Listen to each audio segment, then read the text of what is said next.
It is now the pièce de résistance in all of journalism, the Pulitzer Prize. Chicago historian Jonathan Eig just nabbed for the biography of King a Life. His 2023 biography, Dr. Martin Luther King, a bestseller, widely recognized for its monumental scope, fresh findings. Even some previous King biographers have called it the new definitive narrative about the civil rights leader, which says everything. When you got previous biographers saying that and Pulitzer Prize judges. Joining us now live on the stream, Mr. Eig. He calls Chicago home. Welcome back, sir. Congratulations. Thank you so much. Sometimes the most silliest question to ask as a journalist, but the most important is, how does it feel?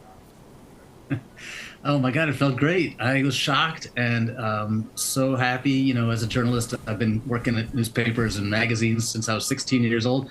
Pulitzer's the ultimate, and never imagined. I thought about it, never thought it would actually happen. And to get that notice that you've won is amazing. And it's a tribute, you know, to Dr. King's story, most of all.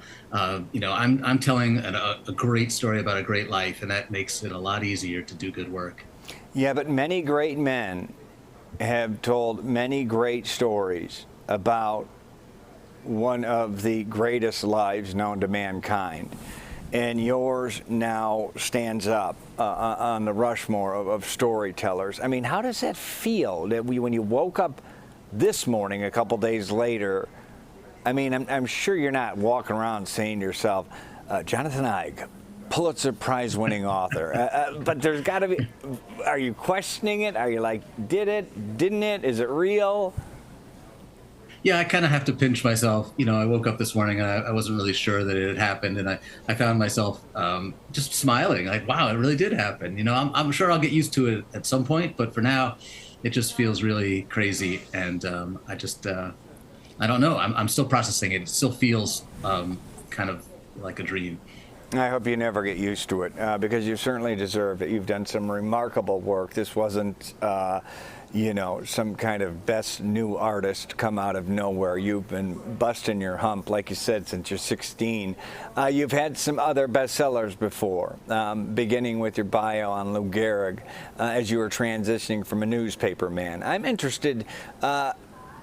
You've talked to so many important people on so many different books. This book in particular, real history makers, real lions of legacy. Name drop some people for me. Who's reached out and said, congrats on the Pulitzer?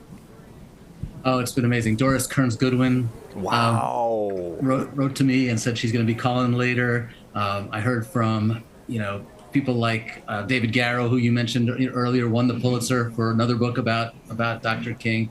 Michael Eric Dyson called me right away, as soon as, like, within minutes of the award. So it's just been amazing to know that these people care, that they're paying attention, that they admired the book. It's just a beautiful feeling. Doris Kearns Goodwin. And did you ever get it relayed? You said kind of the impetus of, you know, this genre you've worked into that was motivated on your reading of Seabiscuit and that author. You ever made that connection yet? You know, I haven't. You know, Laura Hillenbrand is one of my idols. She wrote Seabiscuit, and that really launched me on my book writing career. I love that book so much. I just wanted to write something like that. And I have never met her. I've never spoken to her. So I hope someday I can thank her. Okay, we are going to make sure to cut this clip and somehow get it to her. So the King biography is revelatory in many ways. It definitely proves, you know, the FBI was out to get him, wanted him to kill himself. It proves beef between King and Malcolm X was a lot of myth really perpetrated by Alex Haley in a Playboy article. Many discoveries made by you, in part because of recently opened documents.